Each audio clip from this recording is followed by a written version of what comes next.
Ukrainën.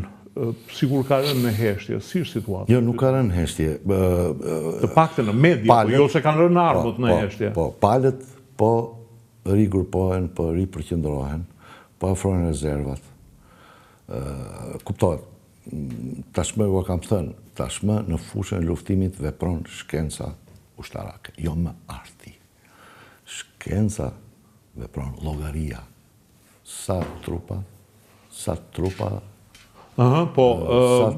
sa tanke, sa avion, sa municion, sa rezerva. Dhe fatkeqësisht rusët janë në supremaci të plot. Por ka një diçka, ne e trajtuam edhe dje, zoti Quko. Është problemi i trupave, sasisë të trupave. Nuk e di, vazhdon, ekziston ajo teoria që trupa sulmuese duhet të ketë paktën një raport 3-1? Padyshim që vazhdon, është baza e planizimit dhe ekzekutimit të një operacioni mësymës. Padyshim është që është baza, duhet të ketë raport numerik në avantazh. Se sa pastaj historia e luftrave tregon që edhe raporti 1-1 ka sjell fitore të sulmuesit, duke përdorur taktikën e përqendrimit të shumicës së këtyre trupave, kur është raporti përgjithshëm 1-1. Sulmuesi ka përdorur taktikën e përqendrimit të shumicës së këtyre trupave në një pikë të caktuar, ku ka krijuar avantazhin taktik 5-6-1 dhe ka shpërthyer. Akoma nuk është studiuar plotësisht lufta në Ukrainë, pra lufta në një terren të hapur, e cila lejon operacionet e mëdha mësymse vetëm në periudhën e verës, apo vetëm në periudhën e dimrit të ftohtë, ku toka ka ngrirë që mund të lëvizin mjetet e blinduara dhe me zinxhir. Problemi është që ka një ngërç në ushtrinë ruse. Ka realisht një ngërç, se nga lajmet, kuptohet, nga analizat, ushtria ruse është në raportin e përgjithshëm, është në avantazh numerik në ushtarë, sepse në armatime është shumë në avantazh, mund të jetë 2, 3, 4 me 1, në aviacion është në mënyrë absolute. E megjithatë aviacionin s'para e përdor, më tepër përdor si artilleri bombarduese se sa. Po aviacioni ashtu përdoret për godit objektet në thellësi, në front dhe në thellësi.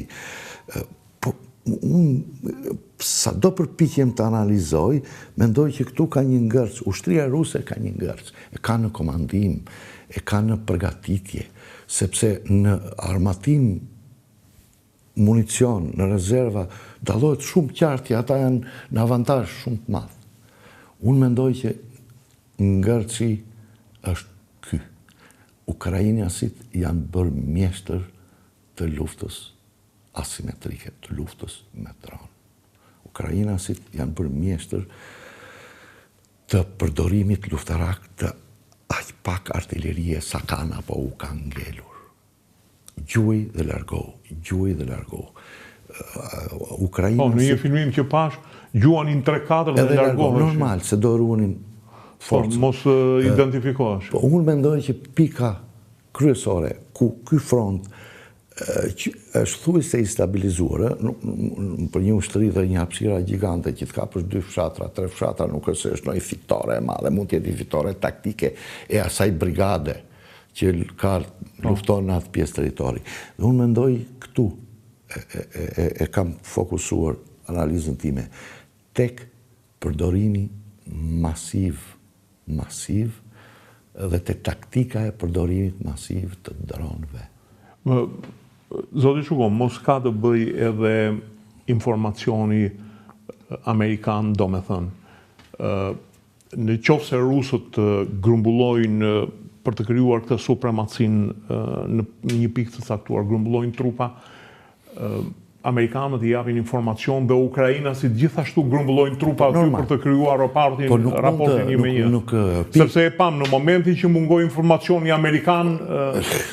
Pra pika themelore e zhvillimit, pika e parë e planizimit dhe zhvillimit të një operacioni, mësymës apo mbrojtës që si ka është zbulimi. Pa zbulim nuk mund të zhvillosh do të asiloj operacioni apo luftimi taktik. Dhe tashmë është bërë shumë imediate. Futja masivisht e reparteve dhe njësive ukrainësit kanë ngritur komandën e dronit.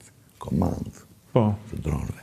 Pra, edhe për ushtrinë tonë, kur them për ushtrinë tonë, aq më tepër, po për gjithë ushtrinë perëndimore, futja masivisht e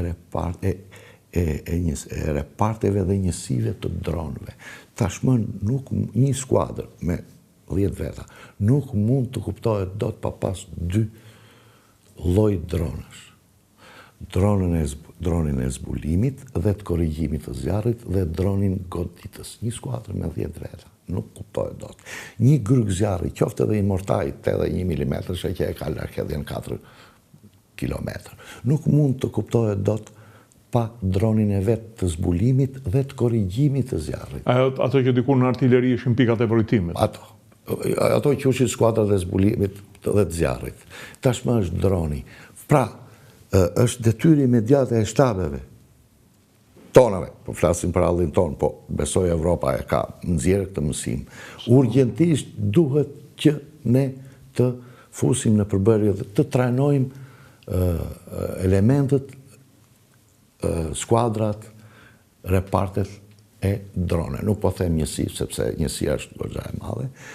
Unë me sa kam ndjeni ka filluar reflektimi nga shtabi i përgjithshëm dhe mendoj që një nga drejtimet e modernizimit të ushtrisë, një nga drejtimet e forcimit të fuqisë tonë kombëtare të mbrojtjes, duhet të jetë krahas ndërtimit të fabrikave të municioneve që tashmë është shpallur zyrtarisht nga qeveria.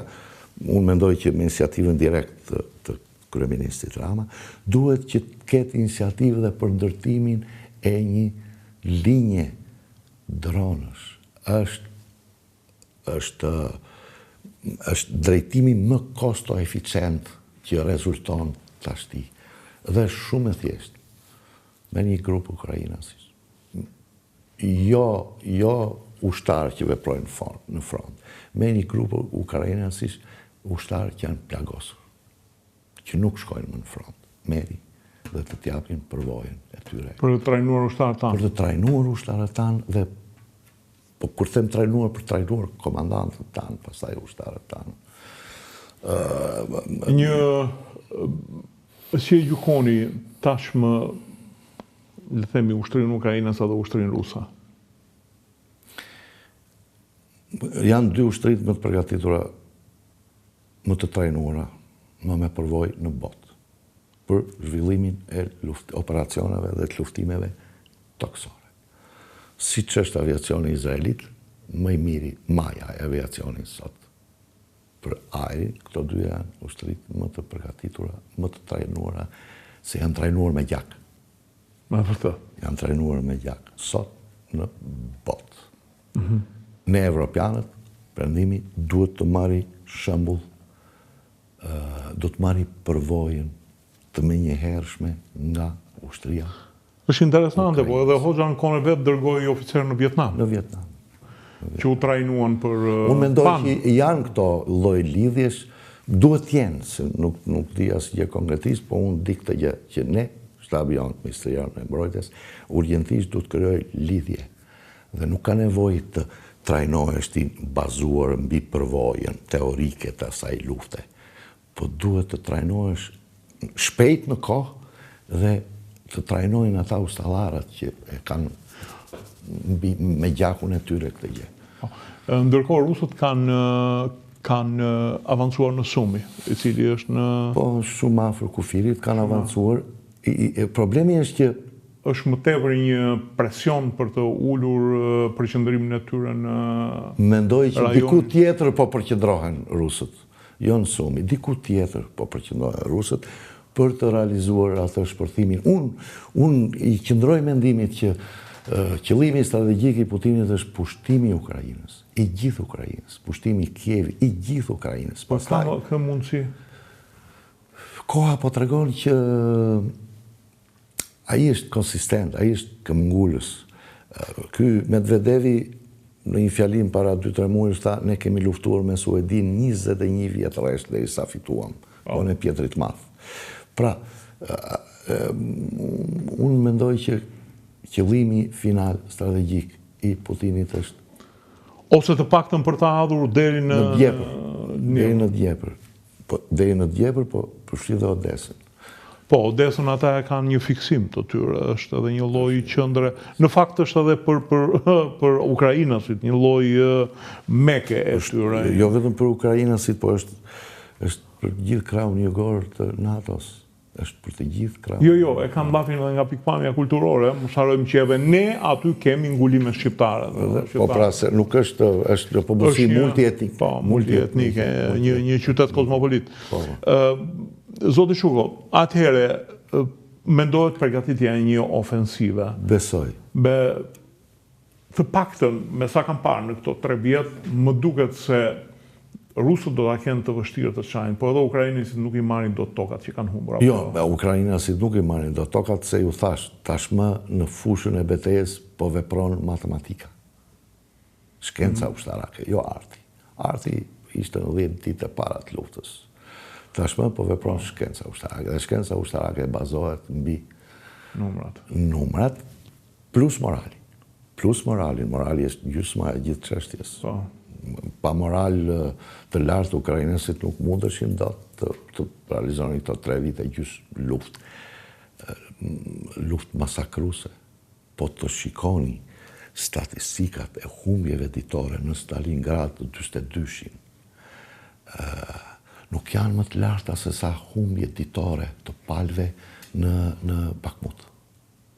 Për frymë popullsi. Humbje ditore totale, popullsi civile, ushtarë të vrarë, të plagosur, godinat shkatruara.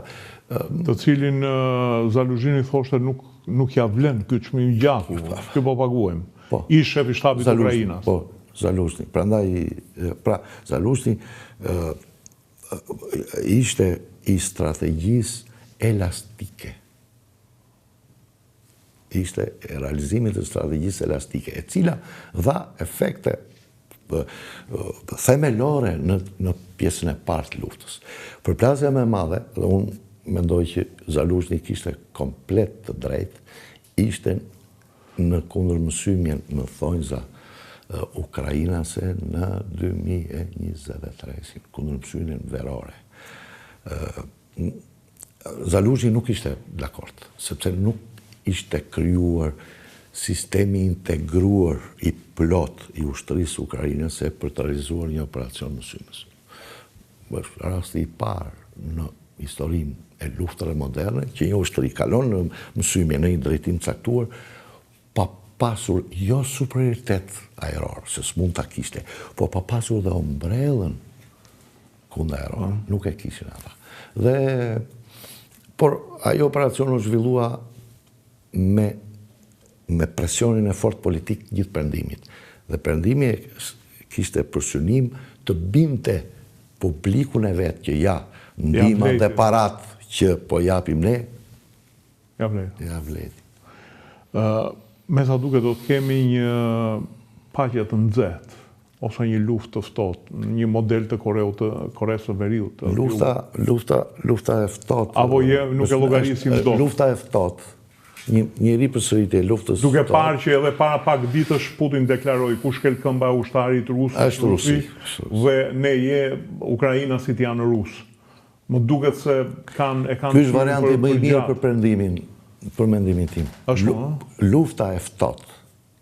Ripërsëritja e skenarit të luftës deri në mbledhjes, ky është varianti më i mirë për Perëndimin, sepse efekti themelor i një lufte ftohtë është ekonomia. Nuk është ushtria.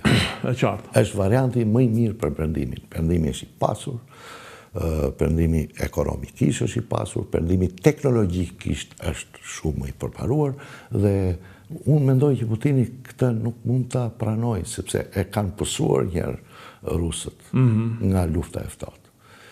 Gjithsesi, armëpushimi, unë shpresoj që të zgjas armëpushimin lindjen e mesme. I jep perëndimit kohë. Kur them perëndimit, Izraeli, izraelitët i dinë mirë punët e veta. Dilema, kështu siç janë. Kur them perëndimi, na jep ne kohë tanë. Ne. E qartë, Europës perëndimore. Në skenarin më të frikshëm, sipas analizës time, është largimi amerikan nga Europa. Largimi amerikan nga Europa është kambana më e fortë e alarmit për ne. Zoti Shugo, jo për Evropë. do jetë hera e parë që një perandori lëshon territoret e veta. I dha shenjën ai dia i dha shenjën. Do t'ishte sot ai Kam frikë se është më shumë blluf se sa... Do t'ishte sot në summit ai? Jemi në fushën e bllofit. Po, mbase. Jemi në fushën e bllofit. Të gjithë thonë janë, sepse do jetë perandoria e parë në historinë e njerëzimit që lëshon territoret. Lëshon një për të mbajtur fort territorin. Po, një sekondë se është territori më i pasur këtu, dhe Europa ka GDP-n që ja kalon disa herë Kinës. Kështu që nuk besoj që do ta... Unë shpresoj. Do thotë kështu, bëni një çik më shumë pompa, aty ulemi, bëni një stërvitje. Dha kërkesën 5%. Po pra, 5%, po edhe Spanja që është një shtet shumë pacifist. Do përpiqem. Deri 2.1%, do ta çoj ta deri 2.1%. Kështu që, zoti Shugo, faleminderit për bisedën. Faleminderit edhe juve. Faleminderit edhe juve që na ndoqët.